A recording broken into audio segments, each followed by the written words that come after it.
Have you ever wondered how people kept track of time before clocks were invented? Imagine living in a world where the sun, the stars, or even the slow burn of a candle were your only guides to knowing whether it was morning, noon, or night. Timekeeping wasn't always as precise or as simple as glancing at a wristwatch or checking your phone. In fact, some of the methods people came up with were downright strange, creative, and sometimes even dangerous. One of the earliest attempts at measuring time was the sundial, which seems straightforward, just a stick casting a shadow, right? But ancient civilizations didn't stop there. The Egyptians built towering obelisks that cast shadows across marked stones, effectively turning entire monuments into giant clocks.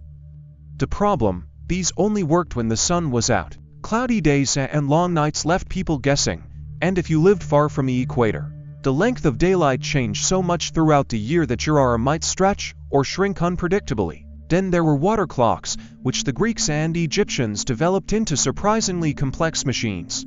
At their simplest, they were just bowls with holes that let water drip out at a steady pace, marking the hours.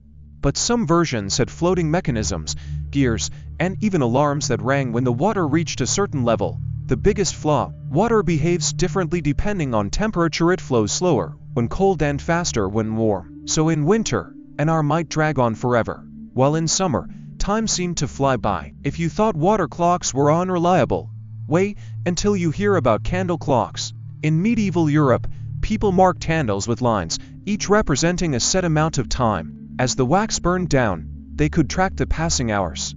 Some even embedded nails into the wax. When the flame reached the metal, the nail would drop onto a metal plate with a loud clang, acting as an early alarm clock. The downside: a drafty room could make the candle burn faster, throwing off your schedule. And if you fell asleep too close to it, you might wake up to more than just the sound of the alarm. Perhaps one of the most unusual methods was the incense clock, used in ancient China. Instead of fire or water, these clocks relied on the steady burn of incense sticks. Different scents could mark different hours, so you'd literally smell time passing. Some versions had weights attached. When the incense burned completely, the weight would drop onto a gong, signaling the hour. It was an elegant system, but if you had a stuffy nose or the wind blew the wrong way, you might miss your cue entirely. In some places, people didn't rely on objects at all. They used human timekeepers.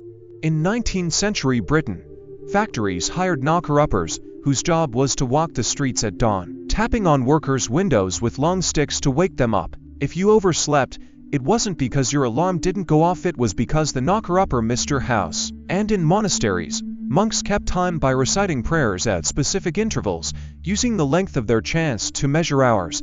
Even nature itself became a clock. Sailors used sandglasses to track time at sea, but on land, people sometimes relied on rooster crowing or the blooming patterns of certain flowers. The ancient Romans divided their days into 12 hours of daylight and 12 of night, which meant that in summer, daytime hours were much longer than in winter. Imagine your hour stretching or shrinking just because the seasons change.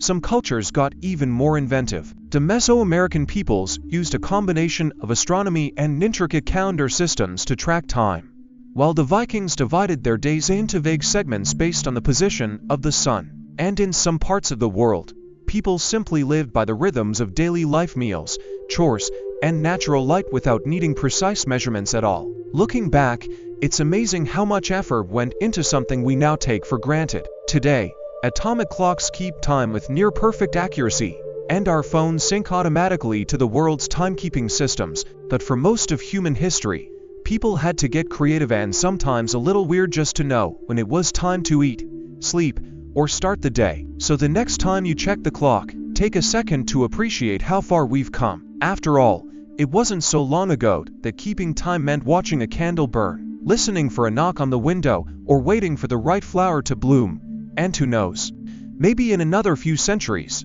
people will look back at our digital clocks and think they were just as strange. Hey there, if you're enjoying this video and appreciate the effort behind it, don't forget to like this video. It really helps the channel grow, and if you haven't already, hit that subscribe button and turn on the notifications so you never miss an update. Oh, and one more thing, share this video with your friends. Spread the love and support. Alright, now let's get back to the video. Let me know if you want any tweaks.